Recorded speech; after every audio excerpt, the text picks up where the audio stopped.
in your face!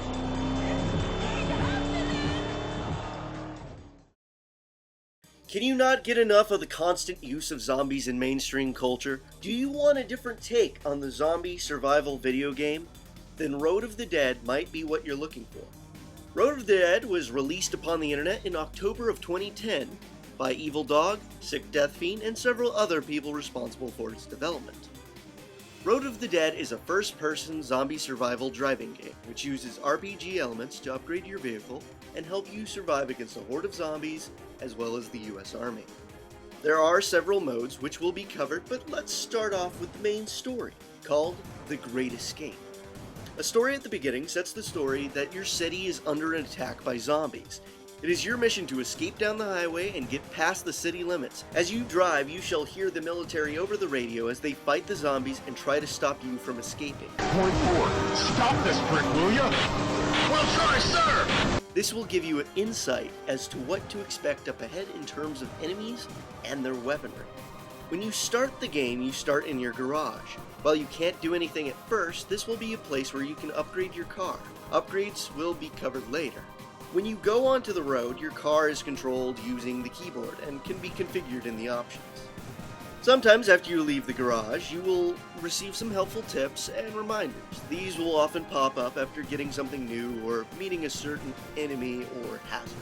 As you drive ever closer to your destination, the game will reward you points for the distance reached, how many zombies hit, soldiers hit, knocking enemies off your roof, helicopters defeated, combos, splatter hits, and will deduct points from every civilian hit. These points are called road points, otherwise called RP.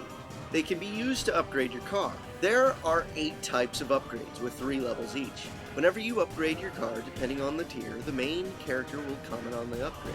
The military is shoot to kill. I need to be smart about this. These upgrades can be obtained and used in any of the modes. This means that if you gain upgrades on one mode, you can use them on another and keep upgrading. The perception tier allows you to spot enemies, oil spills, feeding zombies, and will increase as you upgrade to see other things in the road. The perception can be toggled on and off using the designated button. The body armor tier gives your body protection and will reduce damage you receive from bullets and explosions. The firearm tier gives you a pistol, which you can use to shoot zombies and soldiers clinging onto your hood. But be sure to remember that if your windshield is still there, it will be destroyed. This tier will upgrade the amount of bullets you have. The windshield tier will upgrade the amount of damage your windshield can take before breaking. The engine tier gives your car more acceleration, and the maximum speed will be improved. The bumper tier will protect your car from debris that you might hit along the way. The tire tier will give your car more grip and more responsive controls, as well as a better resistance against spike strips. And finally, the horn tier will make your horn louder to warn civilians out of the way and attract zombies to get hit. After exiting the garage, it is back to the road, where you have the option to abort your current escape by clicking at the top center of the screen, or the abort button to return to the garage. This will forfeit any points you might have accumulated. This is only useful if you need to leave the game for dinner or something, but still want to have the game open to play. When on the road, there is plenty out there looking to kill you, and you must learn the mechanics of the game if you want any hopes to survive. If your windshield is damaged and it makes things hard to see, you can punch through it. Or as previously mentioned, if an enemy is on your hood, you can shoot through it. And when your windshield is covered in blood, you can use your windshield wipers to clean it up or hit a water barrel to fully wash it off. These water barrels can also be used to put out engine fires that might occur if your car takes too much damage. By taking out the fires, you can delay the inevitable just a little longer. As you journey on, you will face the military with their helicopters, road spikes, guns, carpet bombings, mines, and so on. You will need to learn how to avoid and get rid of some of these in order to survive. Otherwise, it's back to the garage over and over until you get upgraded and actually learn what needs to be done. If you hit a zombie or a soldier dead center and aren't going top speed, there is a chance that they can climb onto your hood and start to damage your car and eventually kill you. When this happens, there are several ways to get them off. One is to shoot them with your gun, and another is to bump them off by hitting another vehicle or hitting the sidewall. And later on, there are super zombies, which are a little more difficult to deal with. Avoiding them is the better decision.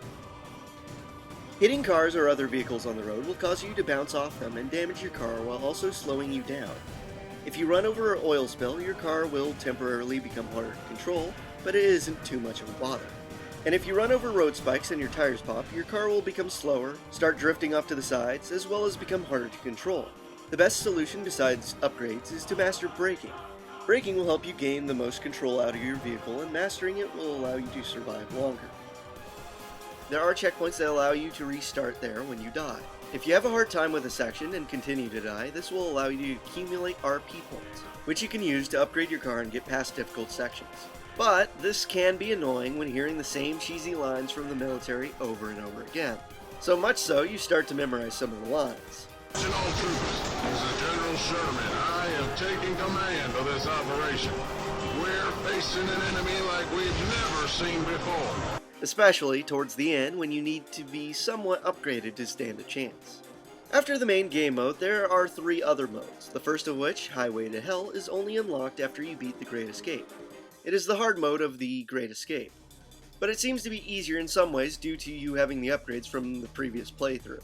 Dead on Time is a time survival game where you must kill zombies to keep your time up, and you must avoid hitting civilians or you will lose 10 seconds off your timer. If you run out of time, the car explodes. Police State is a challenge to get as far as you can while the army is after you. These last 2 modes are supplemental and are basically ways to extend your gameplay.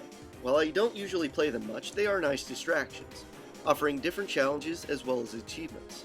Within the options menu, there are configurable controls, ability to turn sound and music on and off, buildings on and off, quality, low, medium, high, as well as the ability to delete saved data.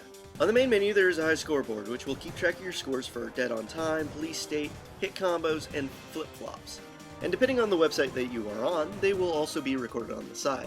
The game also has in-game achievements that give RP points for doing certain tasks. Also, depending on what website you play it on, there will be achievements for most sites. The artwork for this game is fantastic, highly detailed and gory. It's the little things that make me smile, like when blood gets on your windshield, you can wipe it off. Going at high speeds will cause enemies to splatter into gory little bits.